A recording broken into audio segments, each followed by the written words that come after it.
आज हम लोगों का इलेक्ट्रोकेमिस्ट्री लेसन 3 का पहला क्लास होगा। सबसे पहले इस चैप्टर से रिलेटेड कुछ बेसिक टर्म्स हैं जो आपको समझने पड़ेंगे। ठीक है, हर एक चैप्टर का मैं पहले बेसिक आपको बताता हूँ, वैसे ही यहाँ भी कुछ बेसिक पॉइंट्स आपको पहले समझाऊंगा। इसको अच्छे ढंग से अपनी कॉपी में लिखना, याद करना, समझने की कोशिश करना, तभी जा करके फिर आप आगे कर पाओगे, नहीं तो फिर दिक्कत होगी आपको। सबसे पहला पॉइंट क्या है बताओ?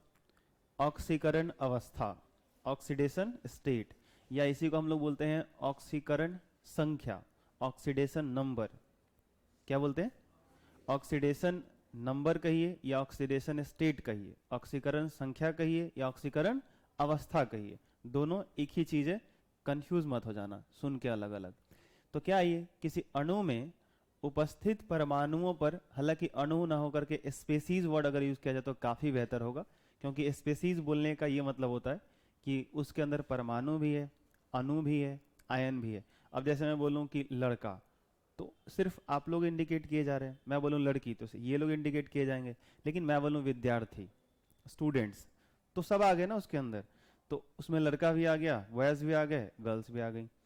तो इस तरह से क्या होता है, मैं बोलूं इंसान, अब इसमें कौन स्टूडेंट है, कौन टीचर है, सब आ गए ना, मेल फीमेल, जो पढ़ रहे हैं वो भी, नहीं पढ़ रहे हैं वो भी, इंसान में तो सब आ गए। हाँ, अब उसका चरित्र चित्रण मत करने लगना कि सर सभी लोग इंसान नहीं होते हैं, वो मैं नहीं कह रहा हूँ। फिजिकली देखने के हिसाब से जिनको मनुष्य कहा जाता है, इंसान कहा जाता है, मैं उनकी बातें कर रहा हूँ।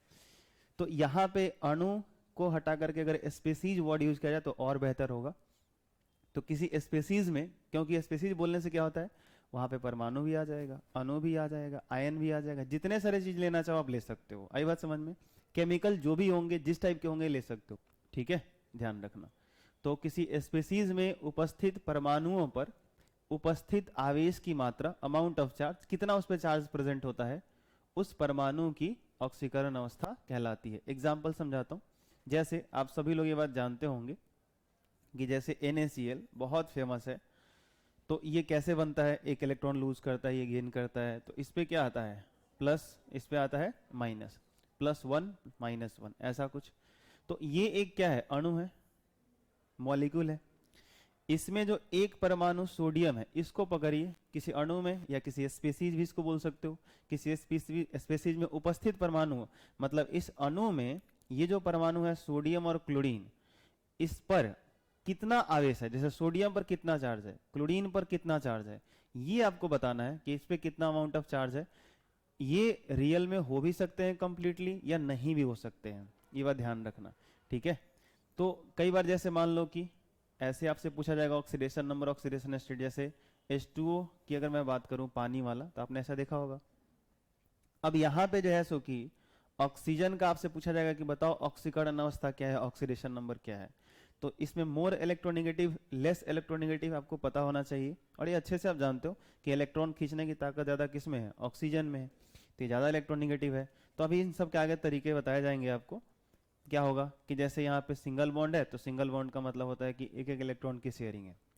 तो अगर ये एक एक इलेक्ट्रॉन की शेयरिंग है, इस एक इलेक्ट्रॉन हाइड्रोजन के एक इलेक्ट्रॉन को अपनी तरफ खींच रहा है, तो इस पे आपको पता है कि पार्शियली खींचता है तो पार्शियल -1 दिखाना है। लेकिन यहाँ ऑक्सीडेशन स्टेट बताने के लिए, ऑक्सीडेशन नंबर बताने के लिए आपको ये पार्शियल साइन नहीं यूज करने, आपको इस्तेमाल करना है सीधे -1, इस पे सीधे इस्तेमाल करना है +1। ये बात आपको समझ में आई? तो ये यहां से ये नहीं निकालना कि +1 का मतलब हो गया कि पूरा का पूरा इलेक्ट्रॉन त्याग कर दिया, नहीं नहीं, आई बात समझ में? ठीक है, यहां भी हाइड्रोजन पे क्या आ जाएगा, +1, यहां पे -1।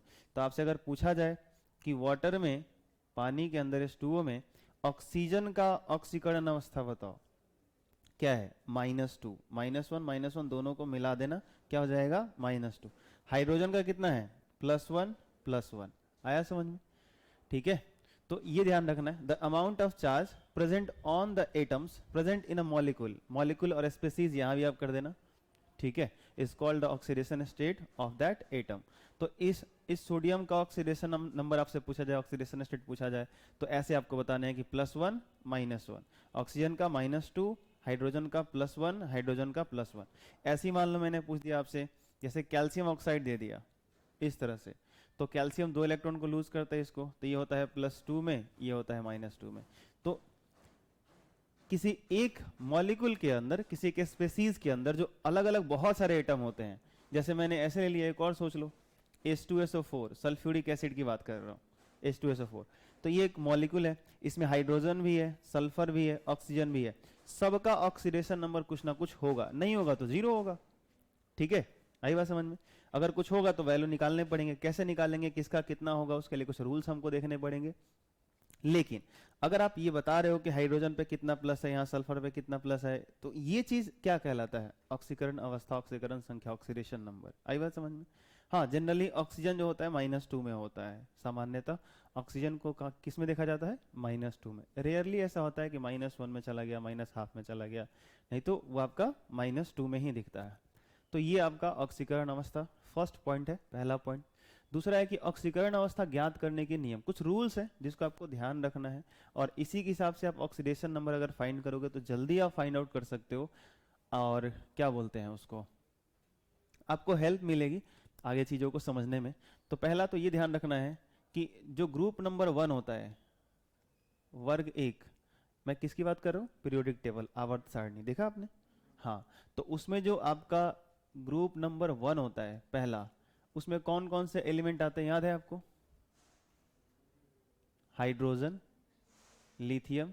तो अभी मैं कहूंगा हाइड्रोजन को छोड़ दीजिए, उसको थोड़ा सा छोड़ दीजिए, क्योंकि वो नॉन मेटल है और उसकी थोड़ी कहानी हमेशा स्पेशल ही रहती है। तो लिथियम शुरू कर लेते हैं। लिथियम के नीचे कौन आता है? Sodium, potassium, rubidium, caesium, francium. तो इसको भी छोड़ देना, इसकी भी कोई जरूरत नहीं है, आप लिख के भी काट सकते हो, कोई दिक्कत नहीं है ऐसा कुछ, क्योंकि ये रेडियो एक्टिव है, केमिकली रिएक्ट नहीं होता, केमिकल रिएक्शन में इसका पार्टिसिपेट हम लोग नहीं दिखाते, तो इससे रिलेटेड कहीं आपको कंपाउंड वगैरह नहीं मिलेगा जनरली। तो क्या होगा कि इससे इसका कोई ऑक्सीडेशन नंबर से हमारा लेना देना नहीं है फिलहाल। तो इस ग्रुप 1 के जितने भी एलिमेंट होते हैं, जितने भी होते हैं, हाइड्रोजन मैंने हटा दिया, ध्यान रखना, तो अभी इन सब के ऑक्सीडेशन जो नंबर होते हैं वो +1 होते हैं। और साइन का बहुत इंपॉर्टेंस है, ध्यान रखना, 1 नहीं बोलना, +1 बोलना है। क्या बोलना है? मतलब मेरे कहने का ये मतलब है, लिथियम का भी +1 होता है, सोडियम का भी +1 होता है, पोटेशियम का भी +1 होता है, and so on, rubidium, caesium का भी +1 होता है। आई बात समझ में? तो अभी आप कहोगे सर इसका तो कोई रूल्स नहीं है। रूल्स कहने का क्या मतलब है? कहने का यहाँ ये मतलब है कि आपको इस ग्रुप में जितने भी आते हैं सबका +1 ऑक्सीडेशन नंबर होता है। तो आपको याद रखना है कि ग्रुप 1 का जब भी आपको दिखाई दे, जैसे अभी मैंने आपसे ये क्या बोलता हूँ, एक एग्जांपल दे देता हूँ, Na2SO4 दे दिया ऐसे कुछ, तो आपको ये नहीं पता कि सल्फर का क्या होगा, ऑक्सीजन का क्या होगा, अभी उसके बारे में मैंने कुछ नहीं बताया। लेकिन अगर मैंने बता दिया और कि पहले ग्रुप में जितने सारे एलिमेंट हैं इन सबका +1 होता है, इसमें सोडियम दिखाई दे रहा है, तो सोडियम का कितना होगा? +1 होगा। आई बात समझ में? ध्यान रखना है। तो ग्रुप 1 के जितने भी एलिमेंट हैं जो यहाँ पे लिखे गए हैं, lithium, sodium, potassium, rubidium, caesium, इन सब के जो ऑक्सीडेशन नंबर होते हैं वो क्या होते हैं बताइए? +1 होते हैं। कोई दिक्कत?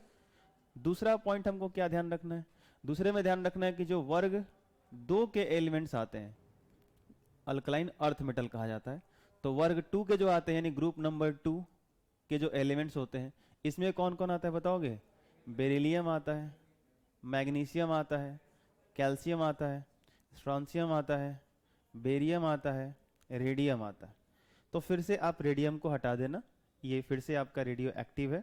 और ग्रुप नंबर पीरियड नंबर 7 हमारे आवर्त सारणी में जो हमारा पीरियोडिक टेबल है, उसमें सबसे नीचे वाला जो पीरियड है उसका नंबर क्या है? 7 है। हमारे आवर्त सारणी में कै गो आवर्त है? 7 गो। अब वर्ग कै गो है? 18 गो। तो 10th में पढ़ते थे हम लोग, वर्ग कै गो है? 18 गो, और आवर्त कै गो है? 7 गो। तो जो लास्ट वाला पीरियड है ना, उन सबका जो एलिमेंट होगा वो सबसे आपका कुछ खास लेना देना नहीं है। पूरे 12th की बात कर रहा हूँ, आई बात समझ?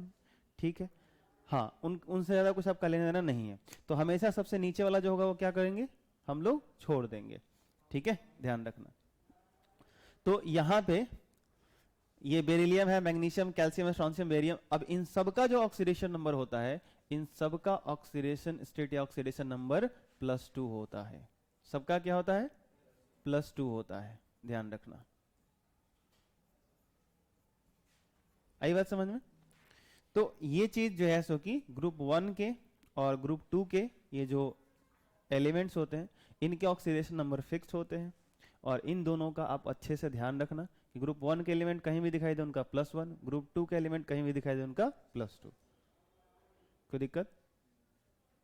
तो अभी तक मैंने आपको बस ये समझाया कि किसी मॉलिक्यूल के अंदर जो भी एटम्स होते हैं, जैसे H2SO4 है तो इसके अंदर हाइड्रोजन है, सल्फर है। ये मत देखो कि अभी 2 है, सल्फर 1 है, ऑक्सीजन 4 है, और ऐसा कभी भी मत करना आप गलती की, एक ऑक्सीजन का -2 है, 4 हुआ तो -8 बोलेंगे, नहीं नहीं। आई बात समझ में? आपको सिर्फ पर्टिकुलर एक एटम का पूछा जा रहा है, समझ में आ रही बात? इसमें 4 दिखे, 1 दिखे, 3 दिखे, 2 दिखे, उससे मतलब नहीं है, आपको एक का पूछा जा रहा है। तो यहाँ पे जो है सो कि H2SO4 ऐसे लिखा गया, तो इसमें आपसे पूछा जा रहा है कि ऑक्सीजन का ऑक्सीडेशन स्टेट बताओ, सल्फर का बताओ, हाइड्रोजन का बताओ। ये नहीं पूछा गया H2 का बताओ, 2 हाइड्रोजन का बताओ, 4 ऑक्सीजन का बताओ, ऐसे नहीं, एक का ही बताना है आपको, तो वो चीज ध्यान रखना है। चलो तीसरे पॉइंट की तरफ चलते हैं। तीसरा पॉइंट ये होगा हमारा, जो फ्लोरीन होता है ना, क्या बोला मैंने? देखो, जो फ्लोरीन होता है, फ्लोरीन का ऑक्सीकरण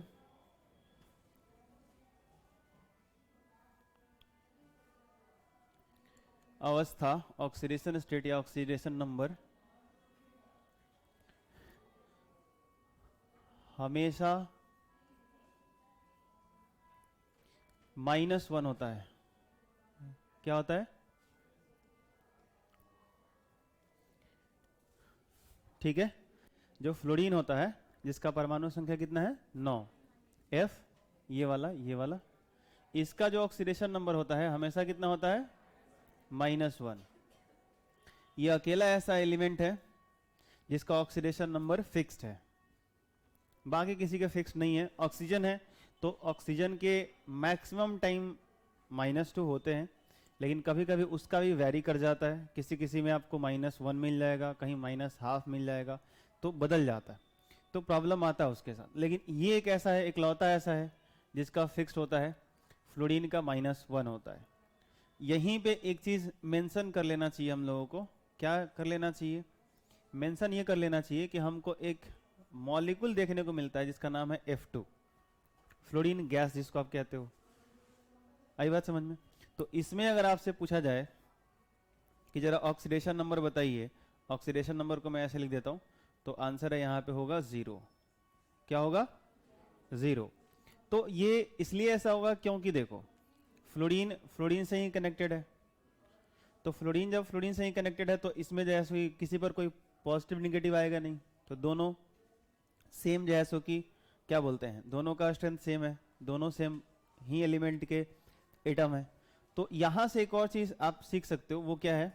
चौथा पॉइंट में उसको हम लोग कर ही लेते हैं कि जितने भी एलिमेंट्री मॉलिक्यूल्स होते हैं, बोले तो तात्विक अणु, मतलब जिसमें एक ही एलिमेंट के एटम्स हों, उन सब के जो ऑक्सीडेशन नंबर होते हैं वो 0 होते हैं। एग्जाम्पल की अगर बात मैं करूं, जैसे आपसे किसी ने पूछा O2 के अंदर बताओ ऑक्सीजन का, अभी सर आप बोल रहे हो ऑक्सीजन में -2 होता है, -2 होता है, लेकिन इसको ध्यान से देखो, अगर O2 लिखा मैंने तो दोनों ही ऑक्सीजन है, तो अगर दोनों ही ऑक्सीजन है तो इसके अंदर ऑक्सीजन का अगर ऑक्सीडेशन नंबर बता रहे हो, मैं लिख देता हूं ऑक्सीकरण संख्या, ठीक है, इधर ले लेता हूं ऑक्सीकरण संख्या, और इधर मैंने क्या ले लिया? O2, ठीक है। तो अभी इनकी क्या कहानी बनेगी? इनकी कहानी ये बनेगी कि अगर आपने ऐसा कुछ लिया है O2, तो इसका आ जाएगा 0। O2 का 0 नहीं, O2 के अंदर ऑक्सीजन का 0, O2 का 0 नहीं, O2 के अंदर ऑक्सीजन का 0। मैंने ऐसे दिया आपको, अब मैं पूछ रहा हूं आपसे N2 के अंदर नाइट्रोजन का बताओ, 0, क्योंकि N2 जो बना है ना उसमें दोनों ही एटम किसके हैं? नाइट्रोजन के हैं। दोनों ही किसके हैं? नाइट्रोजन के हैं। तो इसका भी ऑक्सीडेशन नंबर 0, इसका भी ऑक्सीडेशन नंबर 0, दोनों का। आया समझ में? तो ये सब ध्यान रखना आप। ऐसे ही मैं और एग्जांपल इधर कर देता हूं, जैसे F2 था, Cl2 होगा, Br2 होगा, I2 होगा, और सोचो आपके दिमाग में अगर कुछ आ रहा हो तो। हाँ बोलिए। S8 हो सकता है, P4 हो जाएगा, हाँ बोलिए, ठीक है। कोई भी ऐसा मॉलिक्यूल उठाओ, कोई भी ऐसा मॉलिक्यूल उठाओ जिसमें एक ही एलिमेंट के सारे एटम्स हो, एक ही तत्व के सारे परमाणु हो। अब जैसे ये आपका P4 है, होती है 4 फॉस्फोरस JSO की, कुछ इस तरीके से ऐसे कनेक्टेड होते हैं, ठीक है। खैर इसकी और भी बाद में कहानी है, लेकिन अभी रहने दो। तो मतलब अभी आपसे पूछा जाए कि बताओ फॉस्फोरस का क्या ऑक्सीडेशन नंबर है, तो इसका भी 0, इसका भी 0, इसका भी 0, इसका भी 0। और ऐसे अणु को हम लोग कहते हैं तात्विक अणु, एलिमेंट्री मॉलिक्यूल। क्या कहते हैं? एलिमेंट्री मॉलिक्यूल, तात्विक अणु। मतलब ऐसे अणु जिसके अंदर एक ही तत्व के सारे परमाणु, एक ही एलिमेंट के सारे एटम्स हो। जैसे यहाँ पे क्लोरीन गैस है, Cl2 है, तो दोनों एटम तो क्लोरीन का ही है। अब मैं बोलूं अमोनिया गैस, तो NH3 हो लिखते हैं ना अमोनिया गैस को, तो इसमें तो एक नाइट्रोजन का एटम है, बाकी हाइड्रोजन का है कि नहीं? तो दो तरह के एलिमेंट के एटम इसके अंदर आ गए। लेकिन इन सब में से कोई भी उठा लो, F2 गैस उठा लो, Cl2 ले लो, Br2 ले लो, एक बहुत फेमस है वो भी छूट रहा है, हाइड्रोजन गैस H2। आई बात समझ में? तो इन सब में इनका ऑक्सीडेशन नंबर क्या होगा? 0 होगा। ये बात आपको समझ में आई?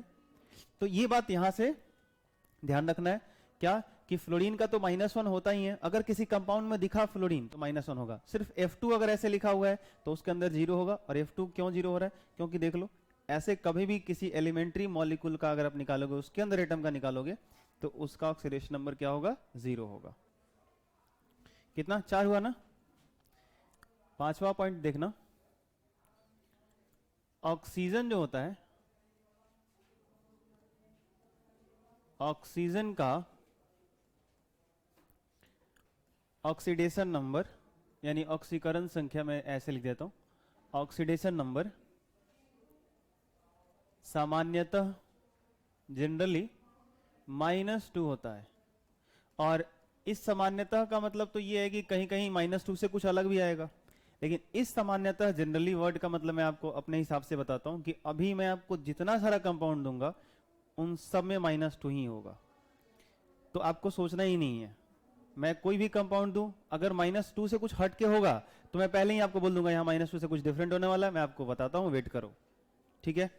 अगर मैं आपको कोई यहाँ पे क्वेश्चन दे रहा हूं, उसके अंदर आपको ऑक्सीजन का क्या समझना है?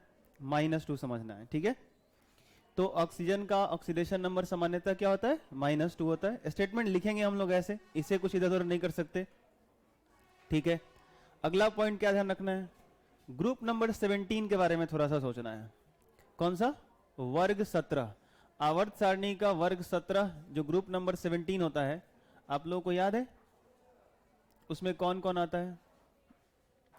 उसमें आता है फ्लोरीन, क्लोरीन, ब्रोमीन, आयोडीन, स्टैटीन, इस तरह का आता है। हमको मतलब इतने से ही है, ठीक है। अच्छा, इसका ये मतलब नहीं कि सर हमेशा सब में से नीचे वाला हटा रहे थे, इसमें से भी नीचे वाला हटा दीजिए, क्योंकि इसमें ऑलरेडी हम नीचे वाला लिखे ही नहीं है। आई बात समझ में? हाँ, ये नहीं कि नीचे वाला सब में से हटा रहे, इसमें से वो काटिए, ये कहाँ का अन्याय है? सब में काट रहे हैं, यहाँ छोड़ रहे हैं आप, ऐसी बात नहीं है। यहाँ ऑलरेडी एक छोड़ दिया गया है। आई बात समझ में? ठीक है। तो इन सब का जो जनरली होता है, सामान्यतः जो ऑक्सीडेशन नंबर होता है, इन सब का होता है -1। क्या होता है? फिक्स नहीं है, ध्यान रखना, इनके तो और भी फिक्स नहीं है, जनरली ये बात बताया जा रहा है। हाँ, सामान्यतः।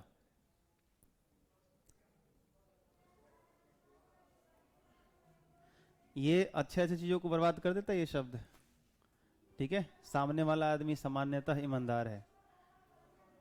इस क्लास में बैठे हुए विद्यार्थी जो हैं, सबके सब नहीं, सामान्यतः विद्यार्थी पढ़ने वाले हैं, समझ रहे हो? तो हाँ, ये हो सकता है कि आप बोल सकते हो कि अधिक से अधिक होंगे, मैक्सिमम होंगे, लेकिन सब नहीं होंगे, ऐसा कुछ ये कर देता है। खैर, तो जनरली क्या होता है, इस ग्रुप में जितने भी होते हैं सबका क्या होता है? -1। और ये तो आपको अभी बता ही दिया गया था स्पेशल करके, क्या कि फ्लोरीन का हमेशा क्या होता है? -1। इसके लिए ये लगाना भी आवश्यक नहीं था, लेकिन बाकी जैसे ही क्लोरीन आता है, ब्रोमीन आता है, आयोडीन आता है, ये सब अपना ऑक्सीडेशन नंबर वैरी करते हैं, अलग अलग कंपाउंड में अलग अलग शो करते हैं। तो ध्यान रखना है कि जैसे कि इन सब का अलग अलग होता है। तो ये दोनों भी नोट करेंगे। चलो देखना, अब क्या करना है, जैसे आपको कहीं भी दिया गया, किसी स्पीसीज को दिया गया और उसके अंदर किसी एक पर्टिकुलर एटम का, किसी परमाणु का आपसे पूछा जा रहा है कि इसका ऑक्सीडेशन नंबर क्या होगा, तो उसको फाइंड कैसे करेंगे उसका एक तरीका बताता हूँ। वो आपको क्या करना है, जैसे एग्जांपल ले लेते हैं कि H2SO4 में सल्फर का ऑक्सीडेशन नंबर क्या है। ठीक है, ये हम लोगों का पहला क्वेश्चन है। H2SO4 में किसका पूछा मैंने, सल्फर का। तो अभी जो है सो कि अगर आपको सल्फर का फाइंड आउट करना है तो दो चीज पहले केयर करना, किसका निकालना है, तो हमको सल्फर का निकालना है। तो जिसका निकालना है उसका ऑक्सीडेशन नंबर आपको नहीं पता है, तो जिसका फाइंड आउट करना है उसको आपको मान लेना है कि इसका ऑक्सीडेशन नंबर क्या है, X। पहली बात तो ये ध्यान रखना है। दूसरा, जब ये दिया गया आपको मॉलिक्यूल या स्पेसीज जो दिया गया, तो देखो कि इसके ऊपर कुछ यहाँ पे चार्ज है कि नहीं है, माइनस प्लस या क्या है। जैसे मैंने आपको H2SO4 दिया तो मैं आपसे पूछूं कि H2SO4 पे आपको क्या दिख रहा है, तो कुछ भी नहीं, ना प्लस है ना माइनस है। जैसे ऐसे मैंने दे दूं इसको सॉल्फेट SO4 पे 2 माइनस, तो यहाँ पे दिख रहा है ना आपको ये वाला। तो एक इसका ख्याल रखना है कि इस पे +2 दिया है कि -2 दिया है कि +1 है +2 है, क्या है इस पे, मतलब जो स्पेसिस दिया गया उस पे चार्ज है कि नहीं है। ठीक है, ये ध्यान रखना है। और दूसरा बात ध्यान रखना है, जिसका फाइंड आउट करना है उसके ऑक्सीडेशन नंबर को आप मान के चलोगे X। कोई दिक्कत? ठीक है, तो अभी ये काम कर लेते हैं। करना ये है कि हाइड्रोजन है तो हाइड्रोजन का +1 कितना होता है, +1। अभी मैं बता दे रहा हूं आपको, ध्यान रखना। आगे इसका स्ट्रक्चर भी तोड़ के दिखाता हूं, आपको दिख जाएगा। हाइड्रोजन का क्या होता है, +1। अब हाइड्रोजन कितना है, 2 है, तो इसको आप ऐसे 2 से मल्टीप्लाई कर देना। फिर उसके बाद सबको जोड़ते जाना है। सल्फर का तो निकालना था तो X। अगर सल्फर यहाँ पे एक ही है तो X रह जाएगा, लेकिन अगर मान लो ऐसे रहता H2 रहता तो इसमें भी हम 2 से मल्टीप्लाई करते। ध्यान से समझते चलना। तो X एक ही सल्फर था तो मैंने यहाँ पे X एक ही लिखा, प्लस ऑक्सीजन का कितना बताया था अभी, -2। तो एक ऑक्सीजन का -2, 4 है, 4 से मल्टीप्लाई कर लो। जब सबको जोड़ लेना तो इसके बराबर देखना, इसके ऊपर बराबर क्या लिखना है, इसके लिए इसके ऊपर देखना पड़ेगा कुछ है कि नहीं, कुछ नहीं है तो बराबर रहेगा 0। अगर यहाँ रहता -2 तो यहाँ लिखते -2, यहाँ रहता +1 तो यहाँ लिखते +1। इसका क्या मतलब होता है, सिंपल ये होता है ना कि किसी मॉलिक्यूल के अंदर, किसी अणु के अंदर जितने प्लस होंगे उतने ही माइनस होंगे।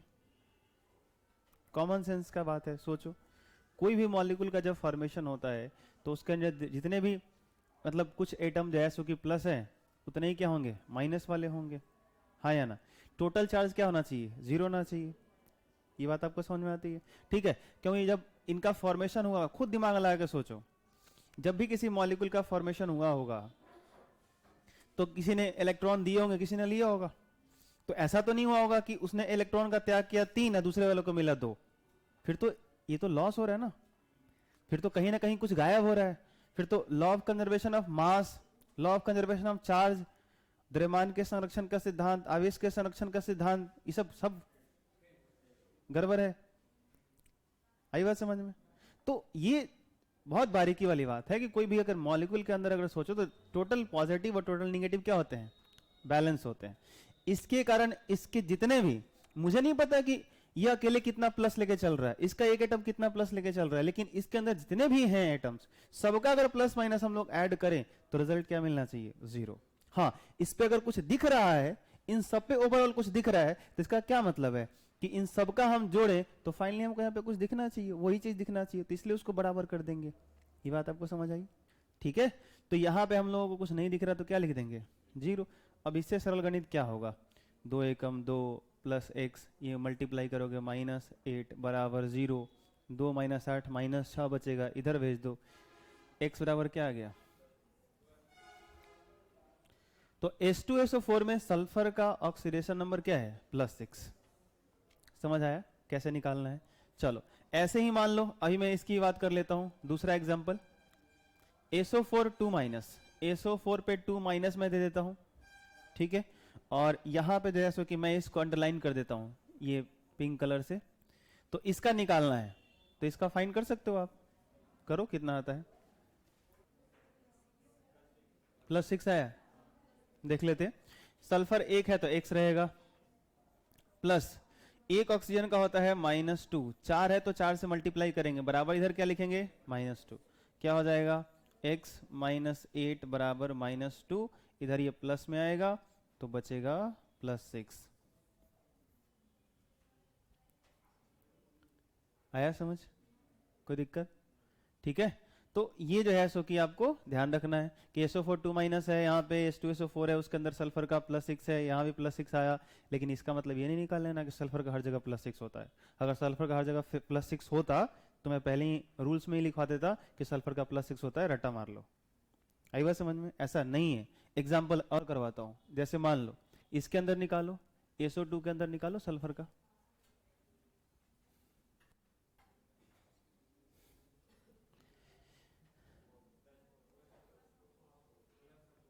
बोलिए +4 आ गया।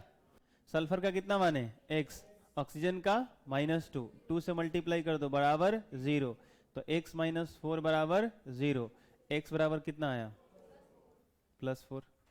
बताओ अभी सल्फर का जो सल्फर H2SO4 में था उसमें सल्फर का कितना आया था +6 आया था, यहाँ कितना आया +4 आया। चलो एक और बना के दिखाओ, H2S में सल्फर का निकालो, हाइड्रोजन का +1 होता है, +1 ले लेना, यहाँ पे होता क्या है, हाँ निकाल लिए। हाइड्रोजन का +1 होता है तो +1 × 2 कर लो, सल्फर का x मान लो बराबर 0, पूरा अच्छे से कैलकुलेट करोगे कितना जाएगा, कितना जाएगा -2। कुछ दिख रहा है, वेरिएशन दिख रहा है, बदल रहा है नहीं बदल रहा है? ठीक है, तो -2 हो सकता है, -4 हो सकता है, -6 हो सकता है, +4 हो सकता है, +6 हो सकता है। हो गया? चलो इसमें आगे दे, हाँ ये हो गया है ना। मैं जिसको अंडरलाइन करूंगा उसको निकालना रहेगा, ठीक है।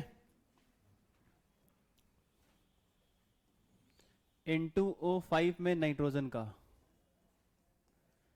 NO3- में नाइट्रोजन का, NO2 में नाइट्रोजन का, NO में नाइट्रोजन का, चलो निकालें।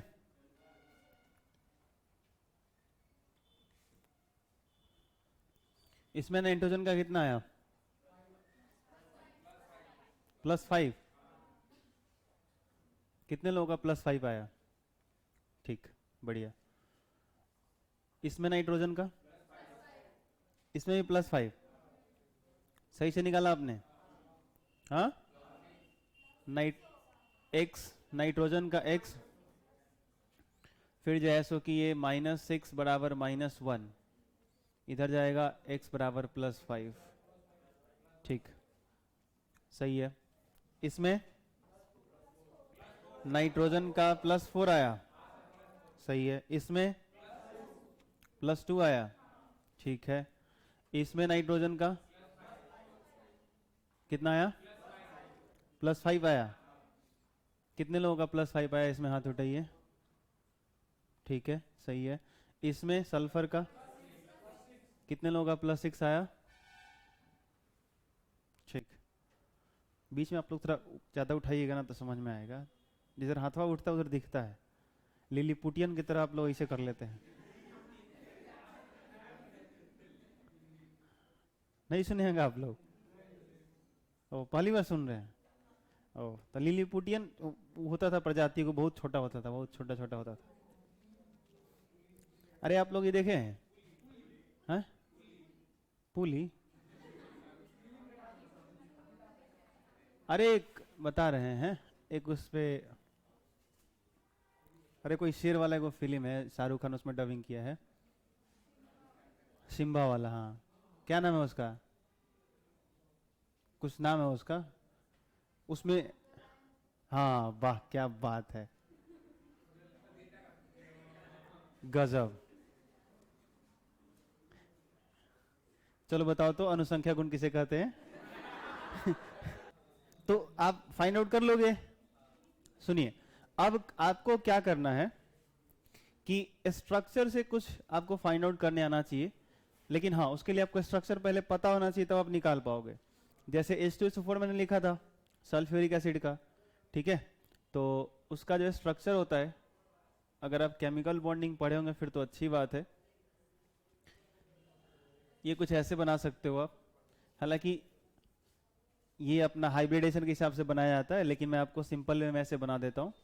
तो अभी जैसे कि अब मैं आपसे अगर पूछूं कि आप बताओ सल्फर का ऑक्सीडेशन नंबर क्या है, ऑक्सीजन का क्या है, हाइड्रोजन का क्या है, तो देखो जब भी कोई एटम सिंगल बॉन्ड बना रहा है इसका मतलब है कि उसके अंदर एक इलेक्ट्रॉन इसका है, एक इलेक्ट्रॉन इसका है। अब इसमें बस इतना देखना है कि अगर सिंगल बॉन्ड है इन दोनों के बीच में और ज्यादा इलेक्ट्रोनिगेटिव ये है, तो एक बॉन्ड है तो -1 यहाँ 1 डाल दो, +1 यहाँ डाल दो। वैसे ही देखो ऑक्सीजन और हाइड्रोजन के बीच में इधर भी एक सिंगल बॉन्ड है, तो इसमें ज्यादा इलेक्ट्रोनिगेटिव कौन है, ऑक्सीजन है, तो -1 यहाँ जो इलेक्ट्रोनिगेटिव होगा, जो इलेक्ट्रॉन खींचता होगा उस पर माइनस, और जिसके तरफ से जाएगा प्लस। तो जो आपको कंफ्यूजन लगे पूछ सकते हो सर -1 ही क्यों, -2 क्यों नहीं, ऑक्सीजन का तो -2 होता है। घबराओ मत, आएगा। मैंने बोला इसके बीच में सिंगल बॉन्ड है तो इसके लिए -1 इधर +1, फिर यहां आ जाओ। अब सोचो कि ये ऑक्सीजन है और ये सल्फर है, तो ऑक्सीजन और सल्फर में ज्यादा इलेक्ट्रोनिगेटिव कौन है, ऑक्सीजन ही है। आई बात समझ में, ये पता होना चाहिए। तो ये ज्यादा इलेक्ट्रोनिगेटिव है और इन दोनों के बीच में क्या को बॉन्ड है, सिंगल है, तो अब इसके कारण इस पे एक -1 आएगा, इस पे +1 आएगा। तो अब मुझे बताओ इस ऑक्सीजन में -2 आया कि नहीं आया, आया। वैसे ही सोचो इस बॉन्ड के बारे में, बताओ क्या होना चाहिए, इस पे डाल दें -1, इस पे क्या डाल दें +1। ये ऑक्सीजन देखो डबल बॉन्ड से जुड़ा है। अब ध्यान देना, जब डबल बॉन्ड हो बीच में तो ये ऑक्सीजन क्या करता होगा, दो इलेक्ट्रॉन को, इसके दो इलेक्ट्रॉन को खींचता होगा, ज्यादा इलेक्ट्रोनिगेटिव है, तो इस डबल बॉन्ड के कारण यहां पे क्या आएगा -2, इस पे आएगा +2। इस ऑक्सीजन का साथ क्या होगा, इसके इस सल्फर ऑक्सीजन के बीच में डबल बॉन्ड है, तो यहाँ -2, यहां +2। तो अब देखो जहां जहां ऑक्सीजन है वो सब -2 में है, -2 -2 -2 -2। हाइड्रोजन +1 +1, सल्फर का देखो +2 +2 +1 +1, सबको जोड़ दो तो सल्फर का ऑक्सीडेशन नंबर कितना निकल के आ गया, +6 जी। तो ये स्ट्रक्चर आपको पता रहेगा तभी आप ऐसे बना पाओगे, निकाल पाओगे, ऐसे भी आएगा। और मुझे लगता है कि वो जो फॉर्मूला है वो आपको गलत रिजल्ट दे सकता है, और देगा, कई बार देगा, लेकिन ये कभी गलत रिजल्ट नहीं देगा। आई बात समझ में। तो जितना बेहतर हो कि मॉलिक्यूल का स्ट्रक्चर आपको पता होना चाहिए, और वहां से अगर आप ऑक्सीडेशन नंबर उस पर असाइन करते हो, असाइन करने का मतलब उस पर चिन्हित करते हो, डालते हो, तो वो ज्यादा आपका करेक्ट होगा और 100% करेक्ट होगा, वो ध्यान रखना, ठीक है। जैसे मैंने आपको यहाँ पे दिया था सॉल्फेट, SO4 पे 2- दिया था, तब इसकी क्या कहानी होती है, ऐसे होता है, इस पे एक माइनस रहता है, इस पे एक माइनस रहता है पहले से ही। तो अब आपसे पूछा जा रहा है ये SO4 2- देख लो, सल्फर 1 4 ऑक्सीजन, ये 2, एक माइनस इस पे, एक माइनस इस पे, SO4 2- ये भी है, SO4 2- ये, इसी का स्ट्रक्चर है। अब मैं पूछूं बताओ सल्फर का, मैंने पूछा था तो आपने वो X वाला फॉर्मूला लगा कर निकाला था, ऐसे निकालो कितना होना चाहिए। सल्फर ऑक्सीजन के बीच में सिंगल बॉन्ड, ज्यादा इलेक्ट्रोनिगेटिव कौन, ऑक्सीजन, तो इस पे क्या आएगा -1, इस पे क्या आएगा +1, फिर यहाँ सिंगल बॉन्ड -1 +1, ऑक्सीजन ज्यादा इलेक्ट्रोनिगेटिव है और डबल बॉन्ड है इसके बीच में, तो -2 +2, इधर -2 +2 +2 +2 +1 +1, सल्फर का सब जोड़ के क्या हो जाएगा, फिर से +6 हो जाएगा। आ रहा समझ में। देखिए कल के क्लास में मैंने समझाया था कि ऑक्सीकरण अवस्था क्या होता है, ऑक्सीडेशन नंबर बताया था ना। अभी इसके कुछ पॉइंट्स लिखवाए थे मैंने, देखो आगे क्या समझना है, रेडॉक्स अभिक्रिया, अगला पॉइंट है हमारा रेडॉक्स अभिक्रिया। एक पदार्थ से दूसरे पदार्थ में इलेक्ट्रॉनों का स्थानांतरण होता है, इन इलेक्ट्रॉन स्थानांतरण अभिक्रिया को ही रेडॉक्स अभिक्रिया कहते हैं। बेसिकली इसके बहुत सारे कॉन्सेप्ट होते हैं, कुछ ओल्ड कॉन्सेप्ट हैं, कि जैसे आपने पढ़ा होगा कि ऑक्सीजन का किसी के साथ जुड़ना, एडिशन ऑफ ऑक्सीजन क्या कहलाता है, ऑक्सीडेशन, पढ़ा है आपने। कहीं ऑक्सीजन जाके ऐड हो जा रहा है तो उसको ऑक्सीडेशन बोलते हैं, कहीं से ऑक्सीजन हट जा रहा है तो उसको रिडक्शन बोलते हैं। तो ऑक्सीकरण, अवकरण, ऑक्सीडेशन, रिडक्शन ये आपने सुना होगा। या इसी को एक और नाम से जाना जाता है उपचयन अपचयन। तो हिंदी वाले में मत जाइएगा, हिंदी वालों को भी मैं रिक्वेस्ट करूंगा, क्योंकि बहुत कंफ्यूजन होगा उसको लेकर के। एक बात दिमाग में बैठा सकते हो अगर बैठाना चाहो तो, कि ऑक्सीडेशन को ऑक्सीकरण बोलते हैं, उसी को उपचयन बोलते हैं, ऐसे बैठाना। रिडक्शन को अवकरण बोलते हैं, उसी को अपचयन बोलते हैं। बस इतना बैठा लो, लेकिन पढ़ो क्या, ऑक्सीडेशन रिडक्शन बार बार बोलो, ऑक्सीकरण अवकरण बोलो, बस इतना सा। तो सिंपल है, ऑक्सीडेशन रिडक्शन बहुत सिंपल है, ऐसा कुछ नहीं है बहुत भारी टर्म है, सिंपल है, ध्यान रखना। तो ओल्ड कॉन्सेप्ट पे नहीं जाते, जो ये फैक्ट है, जो मॉडर्न कॉन्सेप्ट आ गया है, उसी से आपको ध्यान भी रखना है। यहाँ पे जो लिखा गया है पदार्थ, इसका मतलब हो सकता है कोई मॉलिक्यूल हो, कोई एटम हो, ऐसा नहीं कि कोई मिक्सचर वगैरह ले लेना। यहाँ पे पदार्थ मैटर टर्म या सब्सटेंस यूज किया गया है, लेकिन ध्यान रखना यहाँ पे कि जैसे कि यहाँ पे कोई मॉलिक्यूल ले सकते हो आप, कोई एटम ले सकते हो, कोई आयन ले सकते हो, ऐसा होगा। तो एक पदार्थ से दूसरे पदार्थ में इलेक्ट्रॉनों का स्थानांतरण होता है, तो इन इलेक्ट्रॉन स्थानांतरण अभिक्रिया को ही रिडॉक्स अभिक्रिया कहते हैं। अगर मैं सिंपल बात करूं तो जैसे मान लो मेरे पास एक रिएक्शन है, अगर मैं जिंक का रिएक्शन करा दूं, अच्छा यहाँ पे ना ये सब बहुत मीनिंगफुल चीज़ हो जाते हैं कि ये कौन से फेज में है, किसके साथ है। तो जिंक के ब्रैकेट में मैं इस लिख रहा हूँ, इसका मतलब है ये सॉलिड है।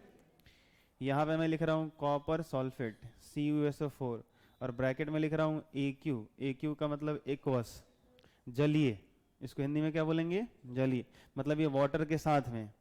अब ये दोनों आपस में रिएक्ट करते हैं ना, तो ये कुछ ऐसा बनेगा, ZnSO4। क्या बनेगा, ZnSO4 एक्वस, ऐसे रहेगा वाटर के साथ, और यहाँ से आपका कॉपर जो है सॉलिड फॉर्म में से बाहर आ जाएगा। ये कहानी होती है। तो ये मैंने रिएक्शन लिखने के लिए तो लिख दिया, ठीक है। अब आपसे ये पूछा जाए कि बताओ ये रेडॉक्स अभिक्रिया है कि नहीं, तो एक चीज तो ऑक्सीडेशन रिडक्शन के बारे में अगर थोड़ा सा भी मैंने आपको बताया हो, कभी बताया कि नहीं बताया, बोलिए कौन से क्लास का, उधर दे दीजिए राजन सर को। ऑक्सीडेशन रिडक्शन में तो यहाँ पे आप देखोगे ना, तो रिडक्शन का जो इसमें से निकालो RED, क्या निकालोगे, रेड, और ऑक्सीडेशन का निकालो ऑक्स। आई बात समझ में, सुनाई दे रहा है? तो रेड इसका निकालो, इसका ऑक्स निकालो, इन्हीं दोनों को कंबाइन करके क्या बना दिया गया, रेडॉक्स। आई बात समझ में? क्योंकि जब भी ऑक्सीडेशन होता है वहां पे रिडक्शन भी होता है। ऑक्सीडेशन रिडक्शन कभी अलग अलग नहीं होते, क्योंकि इलेक्ट्रॉन का क्या है, ट्रांसफर और गेनिंग। तो अगर कोई एक स्पेसीज, एटम, मॉलिक्यूल्स, आयंस क्या कर रहा है, इलेक्ट्रॉन का त्याग कर रहा है, तो उस रिएक्शन में कोई तो होगा जो उसको गेन कर रहा होगा, हाँ या ना? ऐसा तो नहीं कि इलेक्ट्रॉन हवा में गायब हो गया, या अगर कोई गेन कर रहा है तो ऐसा तो नहीं कोई हवा से आ रहा है, किसी ने लॉस किया होगा, किसी ने गेन किया। तो ये दोनों चीजें होंगी, जब भी होगा ये दोनों होगा। तो जो इलेक्ट्रॉन लॉस करता है, जो इलेक्ट्रॉन का त्याग करता है, हम कहते हैं उसका ऑक्सीकरण हुआ है, वो ऑक्सीडाइज हुआ है, वहां ऑक्सीडेशन हुआ है। जब कोई इलेक्ट्रॉन गेन करता है तो हम कहते हैं कि वो रिड्यूस हुआ है, उसका रिडक्शन हुआ है, उसका अवकरण हुआ है। तो ये दोनों चीजें साथ साथ होंगी। तो ऑक्सीडेशन रिडक्शन जैसो कि जब भी किसी एक केमिकल रिएक्शन में होगा, एक रासायनिक अभिक्रिया में देखा जाता है, तो ये हमेशा साथ साथ होते हैं। तो दिमाग में ये रखना है कि इनको हम क्या बोलते हैं, रेडॉक्स। क्या बोलते हैं, रेडॉक्स। क्यों बोलते हैं समझ में आया? क्योंकि ऑक्सीडेशन रिडक्शन दोनों साथ साथ होते हैं। तो इसमें जो है सो कि हम लोग इसका रेड और इसका ऑक्स दोनों को मिला के क्या बना दी, रेडॉक्स। तो ऑक्सीडेशन रिडक्शन पूरा टर्म बोलने के बजाय हम लोग सीधे बोल देते हैं रेडॉक्स रिएक्शन, ऐसा बोल देते हैं। तो ये आपको थोड़ा सा चेक करने आना चाहिए कि रेडॉक्स रिएक्शन है या नहीं है, ठीक है। तो अभी जैसे यहाँ पे आपको पता करना हो कि रेडॉक्स रिएक्शन है कि नहीं है, तो आपको ये देखना होता है कि ऑक्सीडेशन नंबर चेंज हो रहा है कि नहीं हो रहा है। तो ऑक्सीडेशन नंबर पिछले क्लास में मैंने बताया था निकालना आपको। अब अगर मैं आपसे पूछूं कि यहाँ पे बताओ ऑक्सीजन का क्या होगा, तो -2। कॉपर का यहाँ पे बता सकते हो +2। कैसे, सल्फर पे क्या होता है -2, कॉपर पे क्या +2, सल्फर का निकालोगे आ जाएगा +6। कितना जाएगा, +6। तो ऐसे करके आप सबका यहाँ पे ऑक्सीडेशन नंबर अगर आप असाइन कर दो, असाइन करने का मतलब उस पर उसका डाल दो, जिसका जो ऑक्सीकरण संख्या उसका उस पर डाल दो। तो यहाँ पे जिंक का मैं पूछूं तो बताओगे क्या होगा, जिंक का होगा 0। क्या होगा, अभी ये किसी के साथ कंबाइन ही नहीं है, तो सोचो किसी को ना तो इलेक्ट्रॉन दिया होगा ना लिया होगा, तो अगर वो अकेला है तो उसका ऑक्सीडेशन नंबर क्या होगा? 0। आई बात समझ में? कभी मैंने ऐसे लिख दिया, सोचो सोडियम ब्रैकेट में सॉलिड ऐसे, मैं पूछूं सोडियम का ऑक्सीडेशन नंबर बताओ, 0, अभी अकेला है ना, सुनाई दे रहा है? ठीक है, ये नहीं कि +1, सोडियम का +1 सर अब तो लिखवाए थे, अरे भाई साहब सोडियम किसी के साथ कंबाइन करेगा तब तो, सुनाई दे रहा है? आई बात समझ में? ठीक है, जो भी आप ले रहे हो उसके साथ देखो किसको इलेक्ट्रॉन दिया लिया, ये चीजें समझ में आनी चाहिए। तो अभी इसका ऑक्सीडेशन नंबर क्या है? 0। यहाँ कॉपर क्या है? +2 में। सल्फर निकालोगे आएगा +6 में। ऑक्सीजन निकालोगे -2 में। अब इधर चलो, रिएक्शन के बाद अगर ऑब्जर्व करो तो जिंक के ऊपर अगर ध्यान से देखोगे तो आ गया +2, क्या आ गया? सल्फर अभी भी निकालोगे तो +6 में आएगा, ऑक्सीजन अभी भी -2 में है, और कॉपर का ध्यान से देखो ये हो गया अकेला, ये हो गया 0। क्या हो गया? तो अब अगर यहां पे ऑब्जर्व करो सही से तो क्या हुआ? सल्फर का क्या ऑक्सीडेशन नंबर चेंज हो रहा है? नहीं। ऑक्सीजन का हो रहा है? नहीं। कॉपर का हो रहा है? हाँ हो रहा है। +2 से कहां गया ये? 0 में। सोचो किसी के ऊपर +2 है, इसका मतलब रिएक्टेंट के अंदर ऐसा हुआ कि ये किसी ने किसी को 2 इलेक्ट्रॉन त्याग किया हुआ है, ऐसा कुछ इसका मीनिंग है। आगे देखो प्रोडक्ट में क्या दिख रहा है? इसके ऊपर 0। इसका क्या मतलब है? कि इसने जो 2 इलेक्ट्रॉन को किसी को दे रहा था या दिया होगा, एक्चुअली वापस उसको इलेक्ट्रॉन मिल गया होगा, देन 2 माइनस आए होंगे, इस प्लस को खत्म करके क्या बना दिए होंगे? 0। तो इलेक्ट्रॉन गेन किसने किया? Cu2+ ने। आई बात समझ में? ठीक है, तो इसका क्या हुआ बताओ? रिडक्शन। क्या हुआ? और इसका क्या हुआ बताओ? ऑक्सीडेशन। सुनाई दिया? देखो ये 0 में था, ये जिंक कहां चला गया? +2 में। तो 0 से +2 में जाने का क्या मतलब? इसने इलेक्ट्रॉन का लॉस किया। आई बात समझ में? तो इसका क्या हुआ बेसिकली बताओ? इसका हुआ ऑक्सीडेशन। क्या हुआ? इसका हुआ ऑक्सीडेशन, बोले तो ऑक्सीकरण भी लिख सकते हो। और इसका क्या हुआ बताओ? जगह नहीं है वह तो, वरना मैं ऊपर से लिख देता है ऐसे। तो इसका क्या हो जाएगा बताओ? रिडक्शन। आप ऊपर से अगर कॉपी में लिखना चाहो तो इसको ऊपर से लिख लेना, ठीक है? तो ये दोनों चीजें होगी। तो यहाँ पे आप कह सकते हो कि ये जो एक रिएक्शन है, ये रिएक्शन हम लोगों का ऑक्सीडेशन रिडक्शन रिएक्शन है या रिडॉक्स रिएक्शन है। क्यों? क्योंकि इस रिएक्शन के अंदर कोई ऐसा है जो इलेक्ट्रॉन का लॉस कर रहा है, कोई दूसरा ऐसा सब्सटेंस है जो इलेक्ट्रॉन का गेन कर रहा है। तो कोई भी ऐसा केमिकल रिएक्शन हो जिसके अंदर इलेक्ट्रॉन का स्थानांतरण वाला प्रोसेस दिखाई दे, लॉस ऑफ इलेक्ट्रॉन दिखाई दे, गेन ऑफ इलेक्ट्रॉन दिखाई दे, वैसे रिएक्शन को हम क्या कहते हैं? रेडॉक्स रिएक्शन कहते हैं। और वही यहां पे लिखा गया है। समझ में आई बात? ठीक है, तो मॉडर्न कॉन्सेप्ट के हिसाब से हम लोगों का ये है। और अगर बहुत बेसिक एग्जांपल लेना चाहते हो तो मैं तो इसी की बात करूंगा। आपने ये खूब पढ़ा है, Na+Cl2 NaCl बनता है? बनता है नहीं बनता? ठीक है, तो अभी देखो इधर सोडियम का क्या बोलोगे? 0। क्लोरीन का क्या बोलोगे? 0। कल पढ़ाया भी था मैंने। एलिमेंट्री मॉलिक्यूल जो भी होते हैं, यानी वैसे अणु जिसमें एक ही प्रकार के तत्व के परमाणु होते हैं, उस पर जो ऑक्सीडेशन नंबर होता है हर एक एटम का क्या होता है? 0। तो इसका भी 0, इसका भी 0। लेकिन आफ्टर रिएक्शन देखो, इसका क्या है? +1, इसका क्या है? -1। तो 0 से ये कहाँ गया? प्लस में। ये 0 से कहाँ गया? माइनस में। इसका क्या हुआ? ऑक्सीडेशन। जिसने इलेक्ट्रॉन का त्याग किया उसका हुआ ऑक्सीडेशन, ऑक्सीकरण। जिसने गेन किया, कैसे पता चला? 0 से -1 में गया ना। आई बात समझ में? तो इसका क्या हुआ? रिडक्शन, अवकरण। तो हम लोग क्या बोलेंगे? ये रिडॉक्स रिएक्शन है कि नहीं है? ये रिडॉक्स रिएक्शन है। आई बात समझ में? तो ये चीज थोड़ा सा हमको ध्यान रखना है कि रिडॉक्स अभिक्रिया क्या होता है। आगे अगर बढ़े तो अगला टर्म है हमारा वैद्युत रसायन, जो इलेक्ट्रोकेमिस्ट्री। इसके हिसाब से, इसके दृष्टिकोण से जो सब्सटेंस होते हैं ना, उसको 2 टर्म में आप कैटेगराइज कर सकते हो, 2 पार्ट में बांट सकते हो। पहला बोलते हैं वैद्युत अपघट्य, जिसको बोलते हैं इलेक्ट्रोलाइट। वैसे पदार्थ जिनके द्रवित या जलीय विलयन में आसानी से विद्युत धारा प्रवाहित होती है, विद्युत अपघट्य कहलाते हैं, या वैद्युत अपघट्य भी लिख सकते हो। Electrolyte, the substance through which electric current flows easily in liquid और aqueous solution are called electrolyte. समझाता हूं। मान लो मैंने यहां पे एक कंटेनर ले लिया, इस बर्तन के अंदर यहां पे मैं क्या करता हूं?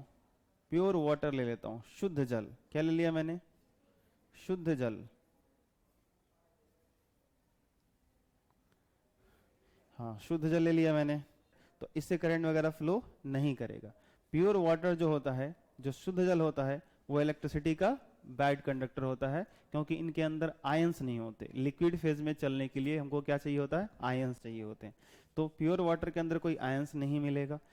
तो अगर नहीं मिलेगा, अच्छा उसके भी कंडीशन होते हैं, बहुत डेप्थ में नहीं जाना आप, बस इतना याद रखना, pure water bad conductor of electricity होता है, विद्युत का कुचालक होता है।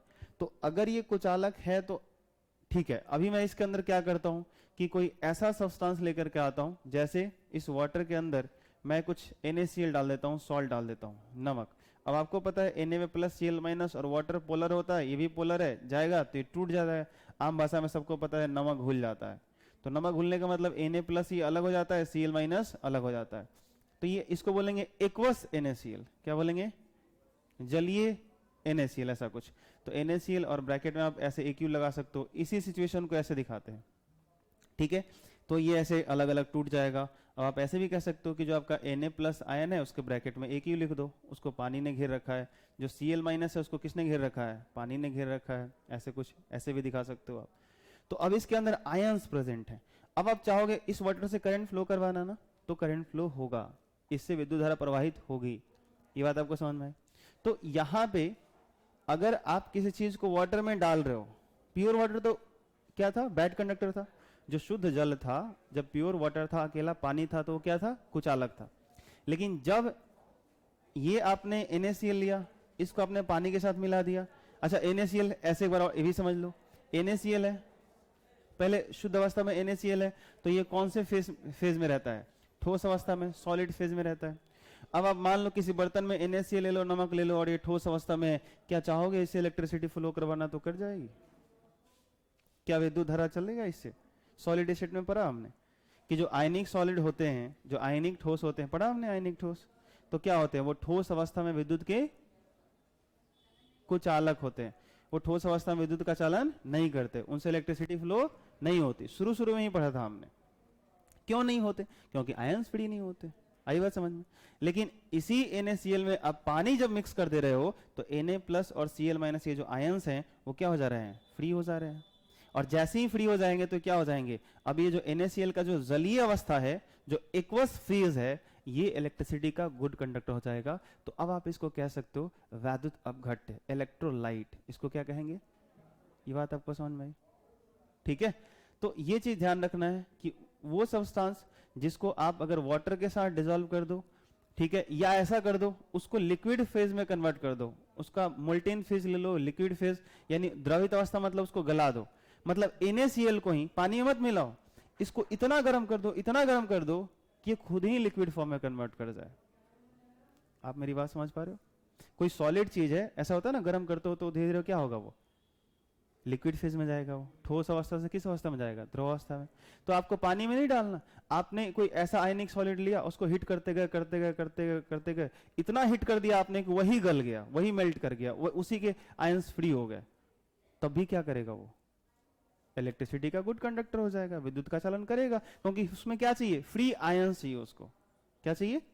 मुक्त आयन चाहिए। विद्युत धारा का संचालन करने के लिए, इलेक्ट्रिसिटी को कंडक्ट करने के लिए फ्री आयन चाहिए, जो कि ये एक दूसरे से बंधे हुए हैं सॉलिड फेज में। तो ये इनके बीच का जो कूलम्बिक फोर्स अट्रैक्शन, ये दोनों में प्लस नहीं होगा, यहाँ Cl में माइनस होगा। तो ये जो इसके बीच में काफी जो इलेक्ट्रोस्टैटिक फोर्स ऑफ अट्रैक्शन जो लग रहा होता है, फिजिक्स में आप पढ़े हुए है, तो उसको तोड़ना पड़ेगा आपको, उसको फ्री करना पड़ेगा, तो वो वाटर आएगा। और सोच के देखो थोड़ा सा, अगर मैं फिजिक्स से रिलेट करके बात करना चाहूँ तो एक चीज दिमाग में आना भी चाहिए आपके कि Na प्लस है, एक प्लस चार्ज है, एक माइनस चार्ज है, उसके बीच में पानी आ रहा है। तो पानी आ रहा हो तो सोचो पानी का जो डाइलेक्ट्रिक कांस्टेंट, जिसको आपने नाम दिया था आपेक्षिक परावैद्युतता, एप्सिलॉन आर जिसको कहते थे, या कैपिटल के से दिखाते हो, याद आया? तो वाटर के लिए कितना होता है? 80 81 होता है। तो जो 81 वैल्यू होता है, जब वो 1/4 पाई एप्सिलॉन नॉट इंटू के पुट करते हो, तो सोच के देखो Na प्लस और Cl माइनस के बीच में जो फोर्स लग रहा होगा वो क्या होता होगा? 81 गुना कम हो जाता होगा। मतलब 1/81, क्योंकि के का वैल्यू तो नीचे आता है ना, तो फोर्स कम हो बढ़ेगा। यानी वही Na प्लस और Cl माइनस के बीच में अगर वाटर आ गया, पानी आ गया, तो फोर्स कम हो गया कि ज्यादा हो गया? कम हो गया। आई बात समझ में? ठीक है। तो ये थोड़ा सा फिजिक्स के दृष्टिकोण से देख सकते हो। मैं थोड़ा सा इधर चला गया। खैर, हमें समझना था इलेक्ट्रोलाइट वैद्युत अपघट्य। तो आपको क्या करना है, कोई भी चीज आपने लिया, उसको मेल्ट किया, गलाया, तो उसका जो द्रवित अवस्था है उसको खुद ही आपने गला दिया, या उसको पानी में डाल दिया। और अगर पानी में डालने से या उसको लिक्विड फेज में कन्वर्ट करने से, उन दोनों स्थितियों में अगर वो क्या कर रहा है, इलेक्ट्रिसिटी को कंडक्ट कर रहा है, विद्युत का चालन कर रहा है, उससे होकर के विद्युत धारा प्रवाहित हो रही है, तो उसको आप क्या कहोगे, वैद्युत अपघट्य कहोगे, इलेक्ट्रोलाइट कहोगे। आई बात समझ में? सुनाई दे रहा है? ठीक है। जबकि देख लो, जैसे आपसे पूछा जाए सिंपल, पानी, प्योर वाटर, इलेक्ट्रोलाइट है कि नहीं? नहीं है। क्यों? लिक्विड फेज में तो है, लेकिन वो इलेक्ट्रिसिटी का गुड कंडक्टर नहीं है। ये बात आपको समझ आती है? ठीक है, तो इतना ध्यान रखना है। तो अगर एक वैद्युत अपघट्य हो गया, तो इसमें भी थोड़ा सा हमने कैटेगराइज किया, जो इलेक्ट्रोलाइट होते हैं और एक क्या बोलते हैं, नहीं, जो इलेक्ट्रोलाइट होते हैं इसको हमने दो पार्ट में कैटेगराइज किया। एक को बोला स्ट्रॉन्ग इलेक्ट्रोलाइट, एक को बोला वीक इलेक्ट्रोलाइट। फिर से कंफ्यूजन ना हो जाए, जो सब्सटेंस होते हैं उसको दो पार्ट में कैटेगराइज किया। एक को हमने बोला इलेक्ट्रोलाइट, एक को बोलते हैं नॉन इलेक्ट्रोलाइट, वैद्युत अपघट्य, वैद्युत अनअपघट्य। तो अभी वो आगे आएगा, यहाँ पे देख लो, ये रहा वैद्युत अनअपघट्य, नॉन इलेक्ट्रोलाइट सब्सटेंस, ऐसे हो जाएंगे। तो दो तरह के हो जाएंगे। लेकिन जो इलेक्ट्रोलाइट होते हैं इसमें हमने दो कैटेगरी कर दिया। और कौन कौन? एक को बोला स्ट्रॉन्ग इलेक्ट्रोलाइट, एक को बोला वीक इलेक्ट्रोलाइट। एक को बोला प्रबल वैद्युत अपघट्य, दूसरे को बोला दुर्बल वैद्युत अपघट्य। तो आप थोड़ा सा दिमाग लगा सकते हो कि अगर दोनों ही इलेक्ट्रोलाइट हैं, चाहे स्ट्रॉन्ग हो या वीक हो, प्रबल हो या दुर्बल हो, तो इलेक्ट्रिसिटी तो दोनों से फ्लो करेगी, लेकिन किसी से बहुत अच्छा करेगी, किसी से कमजोर करेगी, किसी से अच्छा नहीं होगा। हाँ या ना? तो एग्जाम्पल से आपको खुद ही समझ में आ जाएगा। सोडियम क्लोराइड जितना बढ़िया आयनिक होगा ना, उतना ही वाटर में डालोगे तो अच्छे से डिसोसिएट होगा, डिसॉल्व होगा, कंप्लीटली आयोनाइज होगा। और जितना ही ज्यादा संख्या में आयन मिलेगा ना, कंप्लीटली आयोनाइज होगा, जितना ही ज्यादा संख्या में आयन मिलेगा उतना ही अच्छा इलेक्ट्रिसिटी फ्लो करेगा। जबकि यहाँ पे देख लो, oxalic acid, formic acid, acetic acid, ये सब जब वाटर में डालोगे ना, ये सब जब आप पानी में डालोगे ना, तो ये जो रिवर्सिबल प्रोसेस हो जाता है, मतलब ये डिसोसिएट तो होते हैं लेकिन फिर ये एसोसिएट भी हो जाते हैं। ये ऐसा कुछ टूटेगा, CH3COO माइनस प्लस H+। जबकि अगर मान लो आपने स्ट्रॉन्ग एसिड ले लिया, ये भी एसिड है, एक और एसिड ले लेते हैं, चलो कोई नहीं, HCl हाइड्रोक्लोरिक एसिड ले लेते हैं, इसको डालोगे ना तो H+Cl- ऐसे टूटेगा। तो यहाँ क्या होगा, ये इसका जो डिसोसिएशन होगा, इसका जो होगा, इन दोनों में बहुत फर्क है। ये स्ट्रॉन्ग इलेक्ट्रोलाइट बनाएगा, ये वीक बनाएगा। आई बात समझ में? क्योंकि ये टूटने के बाद एक टाइम के बाद क्या होगा, कंबाइन होकर के ये वापस फिर बनाना शुरू कर देगा। तो टूटेगा भी, बनेगा भी। टूटेगा पहले क्या होगा, टूटने का दर ज्यादा होगा, टूटने का दर ज्यादा होगा, और फिर रिकम्बाइन होने का दर कम होगा। एक टाइम पे क्या होगा कि फिर टूटने का दर और फिर जुड़ने का दर दोनों क्या हो जाएगा, बराबर हो जाएगा। और सिचुएशन को क्या कहते हैं, इक्विलिब्रियम कहते हैं, साम्यावस्था कहते हैं। आई बात समझ में? लेकिन इसमें क्या होगा, HCl आपने डाल दिया, स्ट्रॉन्ग एसिड है, वाटर में डाला, जितना था सबका सब डिसोसिएट हो गया। जो H+ है, Cl- है, पड़ा का पड़ा है, सब इलेक्ट्रिसिटी को फ्लो करवा रहे हैं। NaCl है, Na+Cl- टूटना टूट गया, फिर वो रिकम्बाइन होकर के NaCl नहीं बना रहा है। ये बात समझ में आई आपको? तो अगर आपने इसको 1 मोल डाला, इसको 1 मोल डाला, तो क्या ये 2 मोल आपको मिलेगा आयन? नहीं मिलेगा। लेकिन अगर 1 मोल NaCl डाल दो तो 2 मोल आयन आपको मिलेंगे, लगभग मिल जाएंगे। ये बात आपको समझ आती है? अरे बोलो हाँ या ना? मैं कह रहा हूं कि अगर, शायद आप लोगों को समझ में नहीं आ रहा है, आ रहा नहीं आ रहा है? अगर आप यहाँ पे 1 मोल लेने का मतलब समझते हो ना कितना, ठीक है? तो यहाँ पे जैसे कि अच्छा 1 मोल नहीं समझ में आता, ऐसे समझो 10 गो ले लेते हैं, अब तो खुश हो जाओ। हाँ तुम लोग यही है, 10 गो, 2 गो, 5 गो, ये गो, ये सब बताइए। 10 गो NaCl लेगा तो 10 गो Na+ बनेगा। तुम लोग हैं ही उसके लायक। 10 गो Cl- बनेगा। नहीं नहीं रहने दो, तुम लोग बोलो ही मत, मेरा अंदर से खून खोल रहा है अब। CH3COOH, ऐसे एसिटिक एसिड का भी 10 गो ले लो, तो ये 10 गो नहीं मिलेगा, क्योंकि जैसे ही 2 गो टूटेगा ना, पहले 1 गो टूटेगा, 2 टूटेगा, जैसे ही 3 4 5 गो टूट जाएगा, उसमें से 2 कंबाइन होगा, फ्री बना देगा।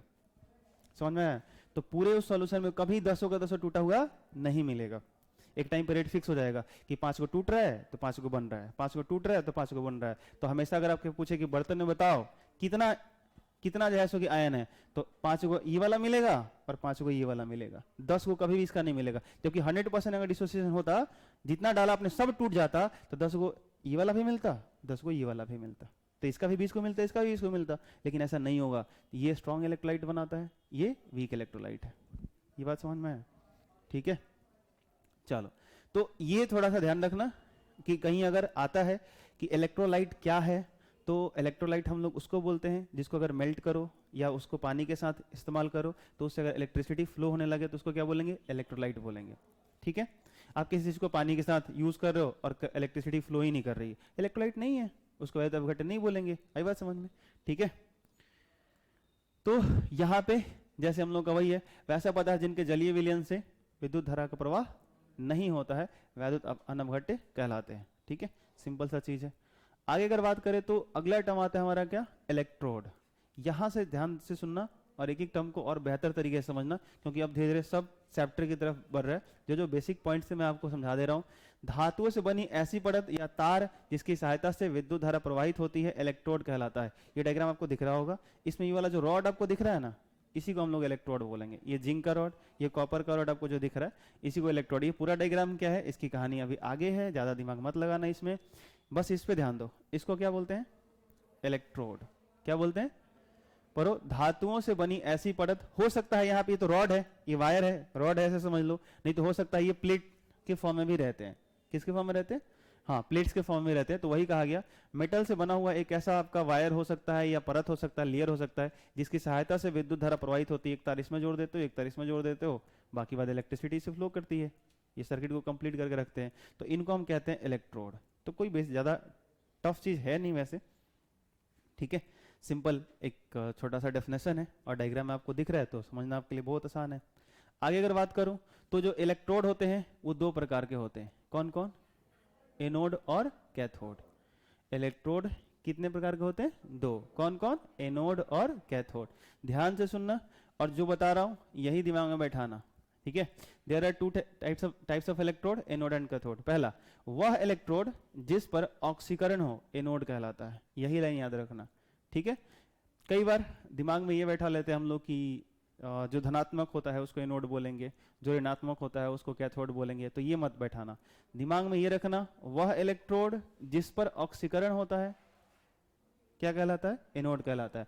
अब ध्यान से सोचो, मैंने आपको क्या पढ़ाया, इलेक्ट्रोड भी पढ़ाया, ऑक्सीकरण भी पढ़ाया, अभी आप पढ़ रहे हो एनोड। तो जो भी मैंने पहले टर्म्स आपको पढ़ाए वो सारे क्लियर होने चाहिए, क्योंकि उन सब का यूज आगे आ रहा है। और जो अभी पढ़ रहे हो एनोड कैथोड, इन सब का आगे यूज आएगा। तो हर टर्म का यूज है, ध्यान रखना। इसलिए रिवाइज करते रहना ताकि जैसे कि आगे का टर्म आपको क्लियर होता रहे। तो पीछे वाला भूल जाना, फिर आगे वाला समझ में ही नहीं आएगा।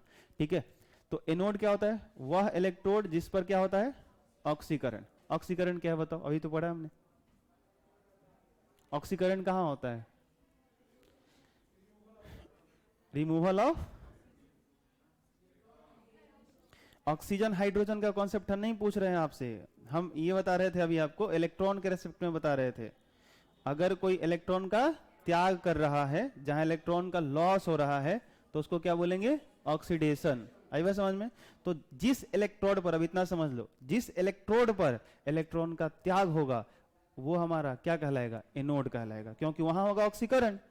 ठीक है, जैसे ये डायग्राम आपको दिख रहा है, तो यहाँ पे देखो लिखा हुआ है एनोड, दिख रहा है आप लोगों को, हो सकता है काफी छोटा दिख रहा हो।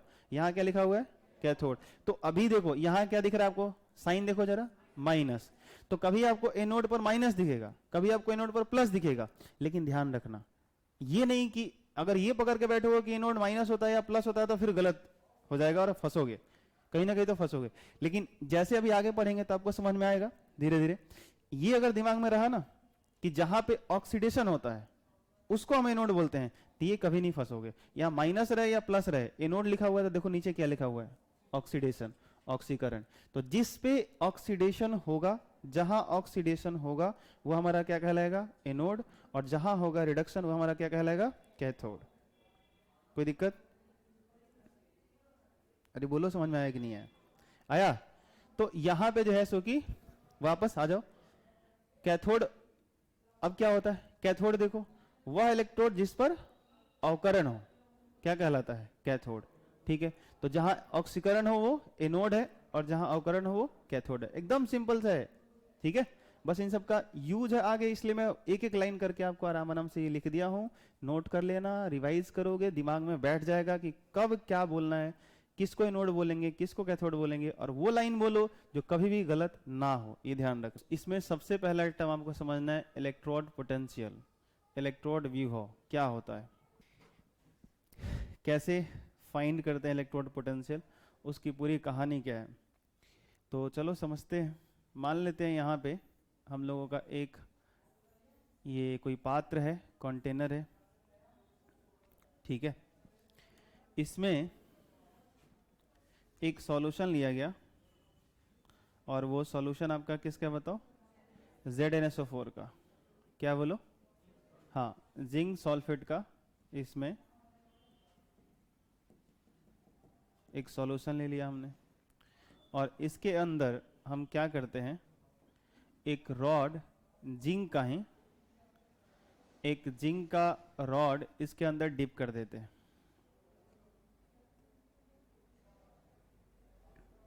ये जो रॉड है ये किसका है बताओ, ये रॉड जिंक का ही है, यानी Zn रॉड बोलोगे आप, जिंक रॉड। तो जब ZnSO4 सॉल्यूशन के अंदर जिंक का जो रॉड है इसको जब डिप किया जाता है, इसके अंदर डुबा दिया जाता है, तो कहानी क्या होती है इसकी, कहानी ये होती है कि ये जो जिंक रॉड के कुछ एटम्स होते हैं, यहाँ जो जिंक का एटम होगा वो यहाँ से टूटता है, यहाँ से निकलता है और Zn2+ के फॉर्म में कन्वर्ट करता है। ये ऑब्जर्व किया गया है कि जब ZnSO4 के अंदर जब हम जिंक को डिप करते हैं, डुबाते हैं, तो एक ऑब्जर्वेशन है, अध्ययन है कि होता क्या है। इस चीज़ को जब करके देखा जाता है तो क्या समझ में आता है कि जो Zn है, जो रॉड है, सॉलिड है, वो आपका 2 इलेक्ट्रॉन लूज करता है और 2+ में जाता है, और यहाँ +2 इलेक्ट्रॉन आप ऐसे दिखा सकते हो। 2 इलेक्ट्रॉन क्या करता है, यहीं पे इस रॉड पे ही जो है सो कि डोनेट कर देता है, रॉड पे ही 2 इलेक्ट्रॉन त्याग कर देता है, और Zn2+ के फॉर्म में, ध्यान से देखना मैं क्या लिख रहा हूं, Zn2+ के फॉर्म में यहां से चल के कहां जाता है, रॉड से चल के सॉल्यूशन में जाता है। यानी पहले ये सॉलिड फॉर्म में था और अब ये जो है सो कि आपका आ गया सॉल्यूशन के अंदर, आ गया एक्वस फॉर्म में आ गया। मैं इसको ऐसे लिख देता हूं, ज्यादा आपको बेहतर लगेगा। ये ऑब्जर्व किया गया है, पहले ये समझो क्या ऑब्जर्व किया गया। एक पात्र लिया हमने, एक बर्तन लिया, इस बर्तन के अंदर हमने क्या लिया, ZnSO4 का सॉल्यूशन लिया वाटर के साथ, एक्वस सॉल्यूशन। इसके अंदर हमने क्या किया, जिंक रॉड को डिप कर दिया, डुबो दिया। ये सॉलिड फॉर्म में रॉड है, ये एक्वस सॉल्यूशन है। तो ये जो सॉल्यूशन है इसके अंदर ZnSO4 है, Zn2+ SO4 2-। तो ऑब्जर्वेशन ये किया गया, अध्ययन किया गया, इसको सही से ऑब्जर्व किया गया, तो ये समझ में आया कि ये जो जिंक रॉड के जो एटम्स हैं, जिंक रॉड के जो एटम्स हैं, वो 2 इलेक्ट्रॉन को लूज करके 2 इलेक्ट्रॉन इस रॉड पे ही त्याग करके और वो इस सॉल्यूशन में चले गए। धीरे धीरे ये रिएक्शन जो है सो कि मतलब यहां पे फॉरवर्ड हो रहा है, मतलब और भी दूसरा जिंक यहां से निकला, 2 इलेक्ट्रॉन रॉड पे लूज किया, Zn2+ के फॉर्म में सॉल्यूशन के अंदर आ गया। ये चीजें जो है सो कि फॉरवर्ड रिएक्शन में, इस डायरेक्शन में ये होती जा रही है, होती जा रही है, होती जा रही है। इसके अंदर फिर कुछ समय पश्चात ऐसा भी होगा, ऐसा भी ऑब्जर्व किया गया कि यहां से जो सॉल्यूशन में जो Zn2+ है और SO4 2- है, इसमें से Zn2+ जो है ये रॉड पे गया, रॉड पे गया और 2 इलेक्ट्रॉन, यहां पर जो इलेक्ट्रॉन था उसको गेन किया। देखो गेन किया तो मैं किधर प्लस में लिख रहा हूं, और कौन गेन कर रहा है, और फिर ये किस में कन्वर्ट कर गया, Zn में। लेकिन इनिशियली ऐसा हुआ, शुरुआत में, प्रारंभ में ऐसा हुआ कि ये एक जिंक का एटम यहां से टूटा, Zn2+ में गया, 2 इलेक्ट्रॉन को लूज किया, फिर दूसरा ऐसे ही हुआ, तीसरा एटम, चौथा एटम, 5वां एटम, ऐसे करते करते बहुत सारे एटम यहां से इसमें आके डिसॉल्व होते हैं, टूटते हैं, इसके अंदर घुलते जाते हैं Zn2+ के फॉर्म में, और इलेक्ट्रॉन को यहाँ पे डिपॉजिट करते जाते हैं, इलेक्ट्रॉन को यहाँ पे छोड़ते जाते हैं। ये ऑब्जर्वेशन था हमारा। उसके बाद ये जो प्रोसेस है ये फिर बैकवर्ड, रिवर्स में भी हुआ। मतलब ये चीज कि Zn2+ जो मैं अलग यहाँ करके दिखा रहा था कि यहाँ से Zn2+ इलेक्ट्रॉन रॉड से ऑब्जर्व करके वहाँ पे जाके फिर चिपक गए, रॉड पे इलेक्ट्रॉन फिर से चले गए। तो ये प्रोसेस चाहो तो आप यहाँ अलग लिखने के बजाय इसी में आप ऐसा कर सकते हो, इसी में ऐसा कर सकते हो, इधर से एक तीर लगा दो, यही चीज दिखेगा। ये बात आपको समझ में आई? मतलब शुरू में क्या हुआ, ये फॉरवर्ड वाला रिएक्शन हुआ, कुछ समय पश्चात क्या हुआ, बैकवर्ड वाला भी शुरू हो गया। ऑब्जर्वेशन है ये नहीं कि मैं अपने मन से बोले जा रहा हूं तो हो जाएगा, नहीं, होता है, ऑब्जर्व किया गया है, उसके आधार पे पढ़ाया गया है, मैंने पढ़ा है, मैं पढ़ा रहा हूं, आप भी पढ़ाओगे। ये नहीं कि आप कुछ और कर दोगे, कुछ नहीं, जो होता है वही पढ़ाया जाएगा। समझ में आई बात? सही है, ऑब्जर्वेशन है ये। तो ऑब्जर्वेशन यही किया गया कि इनिशियली क्या होता है, ये जैसे अब एग्जांपल समझ लो, आपको नंबर से ज्यादा समझ में आता है कि यहां से मान लो कि 100 जिंक निकला, तो यहाँ पे कितना बनेगा, 100 Zn2+ बनेगा। और एक जिंक अगर 2 इलेक्ट्रॉन का लूज कर रहा है तो फिर यहाँ पे कितने आ जाएंगे, 200 इलेक्ट्रॉन आ जाएंगे। जैसे ही फिर 101 नंबर वाला निकला, तब तक फिर इधर से अब रिवर्स प्रोसेस शुरू हो गया और ये रिकम्बाइन होकर के फिर वो जिंक रॉड पे जाके चिपक जा रहे हैं, जिंक के फॉर्म में कन्वर्ट हो जा रहे हैं। तो इसको बोलेंगे फॉरवर्ड बैकवर्ड, ये दोनों प्रोसेस शुरू हो गया। तो एक टाइम पे क्या होगा, एक टाइम पे क्या होगा कि जितना यहां से आ रहा है उतना ही यहां से जा रहा है। सबसे पहले रेट किसका ज्यादा होगा, जो फॉरवर्ड प्रोसेस हो रहा था, फॉरवर्ड रिएक्शन हो रहा था, उसका रेट क्या था, ज्यादा था, स्टार्ट वहां से हुआ। फिर उसके बाद ये कुछ समय पश्चात ये जो है सो कि पहले बनेगा तभी तो फिर कंबाइन होगा, ठीक है। तो ये बना, फिर उसके बाद ये कंबाइन होना शुरू हुआ जो है सो कि तब जाकर के फिर ये बैकवर्ड प्रोसेस शुरू हुआ। एक टाइम पे क्या आ जाएगा, एक टाइम पे ऐसा होगा कि जितना जिंक यहाँ से रॉड्स को छोड़ करके यहाँ पे आ रहा है सॉल्यूशन के अंदर, इलेक्ट्रॉन को लूज करके, इलेक्ट्रॉन का यहाँ त्याग करके, इलेक्ट्रॉन को यहाँ डिपॉजिट करके, जमा करके जो Zn2+ यहाँ आ रहा है, जितना वो आ रहा है उतने ही टाइम में जा रहा है। मतलब दोनों का रेट क्या हो जाएगा, बराबर। इस सिचुएशन को हम कहते हैं साम्यावस्था, इक्विलिब्रियम। क्या कहते हैं, इक्विलिब्रियम। तो अब मैं आपसे पूछूं कि साम्यावस्था की स्थिति में आप मुझे बताओ, इस रॉड पर, जिंक के रॉड पर कौन सा चार्ज है, माइनस है, प्लस है, या चार्ज ही नहीं है? तो आपके दिमाग में आ रहा है चार्ज ही नहीं है। क्यों चार्ज नहीं है भाई, आप मुझे बताओ, ये कैसे चार्ज नहीं है? यही सब कंफ्यूजन होता है और आप बिल्कुल गलत करके चले आते हो। ध्यान सुनो, अब मैं आपसे पूछूं, जिस सॉल्यूशन के अंदर इसको मैंने डिप किया था, एक यहां से जिंक निकला, 2 इलेक्ट्रॉन निकला, 2 इलेक्ट्रॉन का मतलब 2 माइनस, और सॉल्यूशन के अंदर कितना आया, 2 प्लस। पहले इस पर भी कोई चार्ज नहीं था, जब आपने जिंक रॉड को डिप किया तो ये भी पूरा जीरो, नीचे भी जीरो, अंदर सॉल्यूशन में भी पूरा आयंस क्या थे, जीरो, किसी पे कोई प्लस माइनस नहीं था। तो ना तो सॉल्यूशन के अंदर कोई चार्ज था, आप कहोगे सर Zn-SO4 था ना, तो भाई Zn पे 2 प्लस था, SO4 पे 2 माइनस भी तो था, पूरा बैलेंस था, जितना चार्ज सॉल्यूशन के अंदर प्लस था उतना माइनस था, ये भी जीरो था, ये भी जीरो था, कोई दिक्कत नहीं है। लेकिन जब डिप किया तो ये प्रोसेस शुरू हुआ तो एक जिंक यहां से निकला, +2 के फॉर्म में कन्वर्ट हुआ, वो इसके अंदर आया, 2 इलेक्ट्रॉन का त्याग किया, ये हो गया नेगेटिवली चार्ज और सॉल्यूशन हो गया पॉजिटिवली चार्ज। ये हो गया रॉड ऋणावेशित, ये हो गया धनावेशित। आया समझ? फिर दूसरा टूटा, और माइनस आएंगे, इस सॉल्यूशन के अंदर और प्लस आएगा, सॉल्यूशन और पॉजिटिवली चार्ज हो रहा है, इलेक्ट्रोड और निगेटिवली चार्ज हो रहा है। तीसरा आएगा, इस पे और निगेटिव आएगा, सॉल्यूशन में और पॉजिटिव आएगा, सॉल्यूशन में पॉजिटिव चार्ज बढ़ते जा रहा है, रॉड पे निगेटिव चार्ज बढ़ते जा रहा है। हो गया ऐसा? मैंने क्या समझाया? अब इक्विलिब्रियम पे आते हैं, जब रेट सेम हो जाएगा। सोच के देखो, मैं ये कह रहा हूं कि यहां से जैसे मान लो 100 जिंक इसके अंदर टूट के आ गया, उसके बाद फिर यहां से एक इस पर गया, ठीक है, जैसे ही 100 टूट करके आया, जैसे ही 101 नंबर वाला टूट करके आया, तब तक यहां से एक Zn2+, यहां से इलेक्ट्रॉन 2 ले करके इस पर जाकर जिंक बन के चिपक गया, ठीक है। तो गया होगा, वहां से इलेक्ट्रॉन लिया होगा तो माइनस को कम किया होगा, लेकिन फिर आ भी तो रहा है। तो जब इसके बाद कुछ देर तक फॉरवर्ड हुआ, उसके बाद फिर बैकवर्ड शुरू होगा, तो जिस टाइम पे इक्विलिब्रियम स्टेबल हो जाएगा, तो उस इक्विलिब्रियम वाले सिचुएशन में मैं पूछ रहा हूं आपसे, इस रॉड पे मुझे बताओ कि यहां पे माइनस है या प्लस है या जीरो है, निगेटिव चार्ज रहेगा या नहीं रहेगा? तो साम्यावस्था की स्थिति में क्या होगा बताइए? साम्यावस्था की स्थिति में यह होगा कि इस रॉड पर नेट हमको क्या मिलेगा, नेगेटिव चार्ज मिलेगा। क्या मिलेगा, नेगेटिव चार्ज मिलेगा। कुछ समय के बाद शुरू में क्या होगा, ना तो इस पे चार्ज है ना सॉल्यूशन में कोई चार्ज है। शुरू में ना तो रॉड पे चार्ज है ना सॉल्यूशन में कोई चार्ज है, सॉल्यूशन भी न्यूट्रल है, ये रॉड भी न्यूट्रल है। प्रोसेस कहां से शुरू हुआ, जिंक यहां से चला, 2 इलेक्ट्रॉन इस पे लूज किया, ये हुआ निगेटिवली चार्ज, सॉल्यूशन हुआ पॉजिटिवली चार्ज। क्लियर है सबको।